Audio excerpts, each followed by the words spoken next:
سے پہلے میسج کر رہا ہوں پروگرام میں آیا ہوں مدد جلائے مدد کعبہ ما مدد ما قدا یہ سلطان دو عالم ہستی استدارین کما یرشد بلا مدد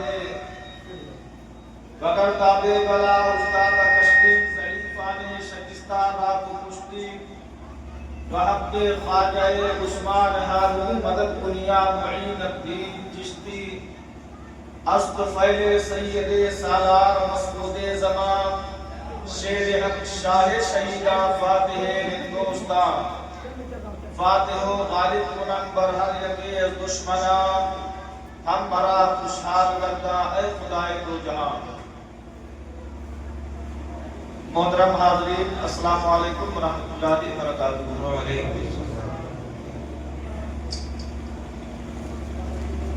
یہ میلاد مصطفیٰ کی پرکیف مجلس جس میں ہم اور آپ حاضری کی سعادتیں حاصل کر رہے ہیں اس کی آواز سنیں.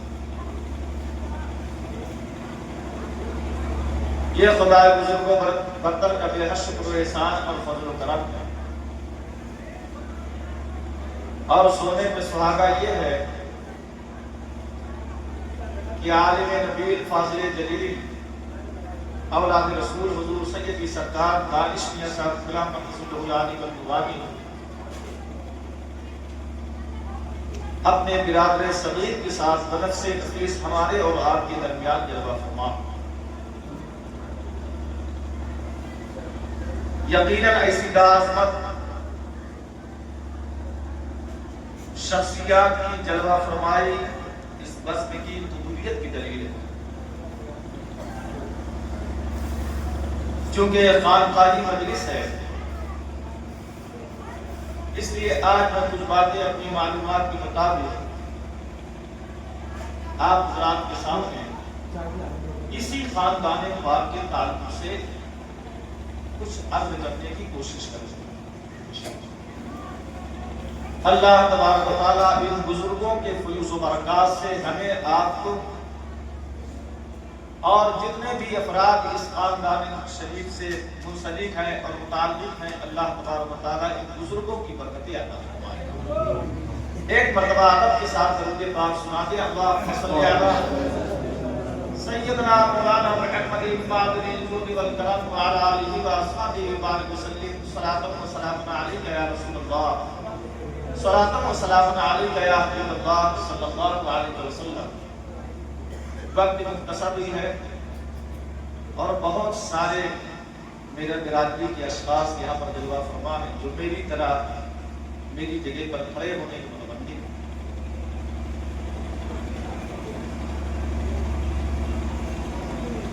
یہ اس سے بقایہ جس میں ہم اور آپ حاضری کا شرف حاصل کر رہے ہیں بڑا مقدس خاندان ہے. میں نے اسے بڑی گہری نگاہوں سے مطالعہ کیا. یہ تو حضور سید صاحب اللہ کا فیضان ہے کہ رات ختم ہو جائے میں نے اتنا مطالعہ کیا ہے لیکن باتیں نہیں کرتا. جس خانقاہ شریف کے اندر آپ بیٹھے اور جن کی اولادیں اور جن کے شہزادے ہمارے اور آپ کے بیچ میں جلوہ فرما، یہ خاندان ہندوستان کا خاندان کا ہے بلکہ یہ خاندان قریب مدینہ طیبہ کے اندر آباد رہتا تھا. حالات بدلتے ہیں پھر یہ خاندان عربستان سے کوچ کر کے شہر زنجان آتا. شہر زنجان کے اندر حضرت شیخ حسن زنجانی یہ زبردست عالم نبی اور ولایت کی دنیا میں ایسے چمکدار تھے جیسے آسمان پر چاند اور ستارے چمکدار. شیخ حسن زنجانی ایک دو پیڑھی گزرنے کے بعد حضرت سید قاضی سراج الدین رضی اللہ تعالی عنہ مادرزاد ولی اپنے وقت کے زبردست عالم دین اور شہر زنجان کی قاضی گزرے، اور یہیں سے آپ اندازہ فرمائیے کہ شیخ حسن زنجانی کے یہ ولد سعید بالواسطہ 557 ہجری کو بغداد شریف تشریف لے جاتے ہیں جمعہ کے دن عصر کی نماز کے بعد۔ بڑے پیر رضی اللہ تعالیٰ عنہ نے اپنی اجازت اور خلافت کو عطا فرمائی۔ 547 سے ابھی 4 سال گزرے کہ سلسلہ سہروردیہ کے عظیم المرتبہ بزرگ ابو النجیب عبد القادر سہروردی رحمۃ اللہ تعالیٰ علیہ نے دادا پیر کو اپنی اجازت و خلافت عطا فرمائی۔ سرکار سید قاضی سراج الدین زنجانی رضی اللہ تعالیٰ عنہ کو اللہ تبارک و تعالیٰ نے 4 بیٹے عطا فرمائے۔ قاضی قیام الدین، قاضی ضیاء الدین، حضرت مولانا خواجگی عبد الحق یا علاء الحق الدین، جنہیں ہم اور آپ سرکار مخدوم شاہ اعلیٰ کے نام سے جانتے ہیں۔ دادا میاں کے 4 بیٹے، تھوڑا بات کر دیتا تھی 4 بیٹے مخدوم شاہ اعلیٰ، قاضی قیام الدین، قاضی ضیاء الدین، حضرت مولانا خواجگی۔ یہ خاندان شہر زنجان کے اندر رہتا تھا۔ ایک بڑا سا مدرسہ عربیہ تھا جہاں پر حفاظ قراء علماء نکلتے تھے، وہاں سے دینی دھمک دور دور تک کام کرتی تھی۔ دادا میاں رضی اللہ تعالیٰ عنہ اس خاندان سے تعلق رکھتے تھے جن کا فطری تصور دین کی خدمت۔ آپ شہر زنجان کے اندر تھے، اسی ہندوستان سے شہر زنجان یہ خبر جاتی ہے ایک بہت بڑا خاندان، بہت بڑا متکبر، اللہ کے قانون کا توڑنے والا، خدا کی مخلوق کا دشمن راجہ جاج شہر جاج میں رہتا ہے، شہر جاج میں رہتا ہے، اللہ کے قانون کو توڑتا ہے، مسلمان مردوں کا خون بہاتا، عورتوں پر قبضہ کر لیتا، 99 جنگ کرا چکا، 100 جنگ کرا کر کے ہندوستان کی سب سے بڑی تیرتھ گاہ شہر جاجوں کو بنانا چاہتا۔ دادا میاں تک جب یہ خبر پہنچتی ہے تو یہ شہر جاجوں اس وقت ہی آباد تھا۔ بڑے شوق و اعتماد کے ساتھ کہتا ہوں کہ آپ اگر اس وقت سے لکھنؤ ڈھونڈو گے تو لکھنؤ ملے گا نہیں آپ کو، آپ الہ آباد ڈھونڈو گے ملے گا نہیں آپ کو، آپ کانپور کو تلاش کرو گے آپ کو ملے گا نہیں اس وقت جس وقت یہ جاج مئو تھا۔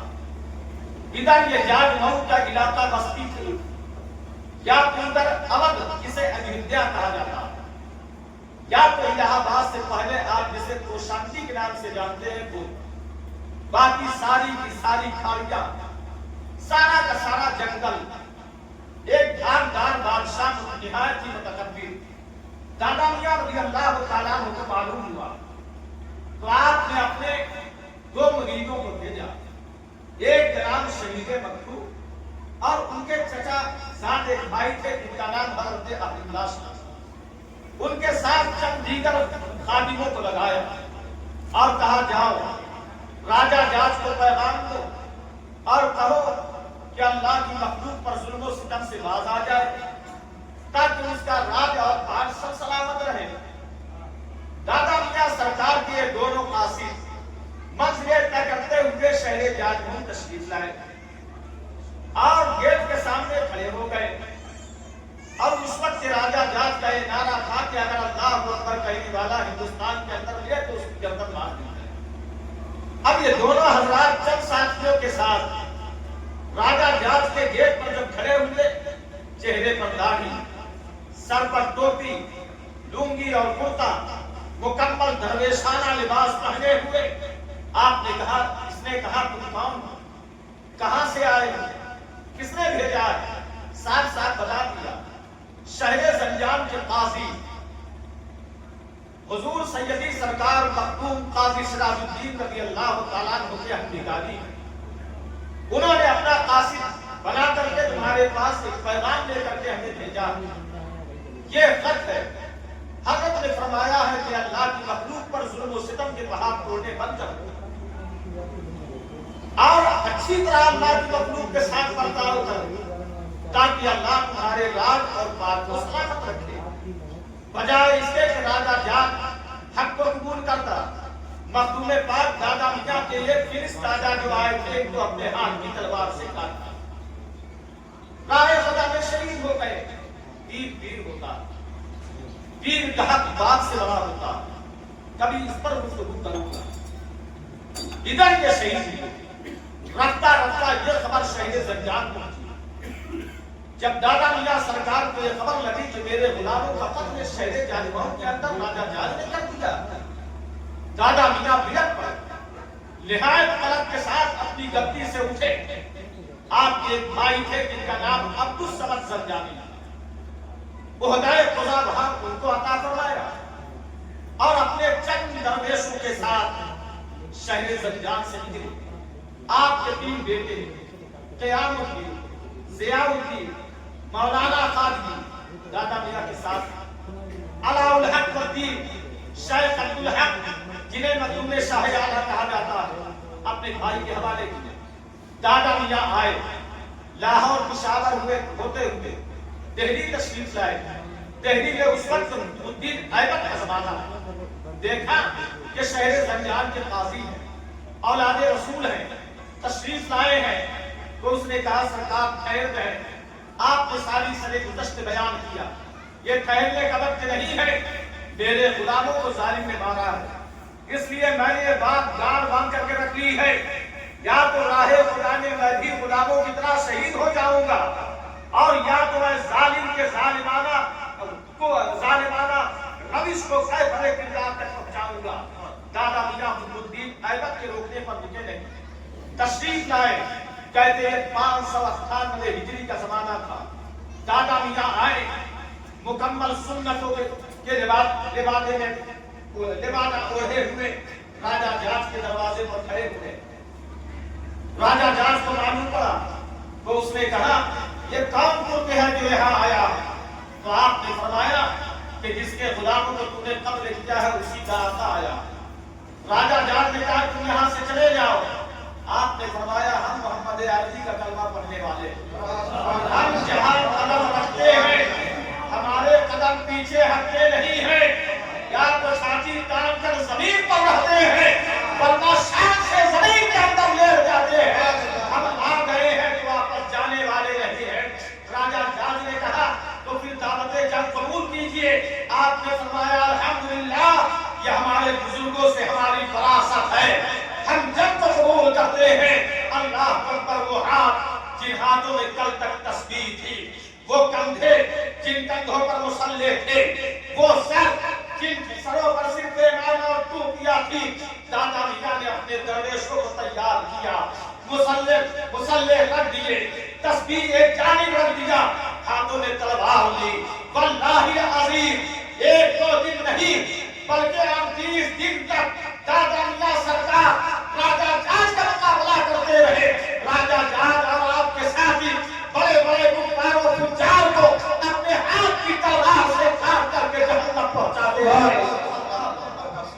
38 دن کا زمانہ گزر گیا لیکن فتح کا مبانی کا کوئی تصور بھی نہیں ہے جو سامنے آئے۔ اب دادا میاں فکر مند ہیں کہ چند ساتھی لے کر کے آیا تھا، تھوڑے سے پہلے تھے، 2-4 شہید ہو گئے۔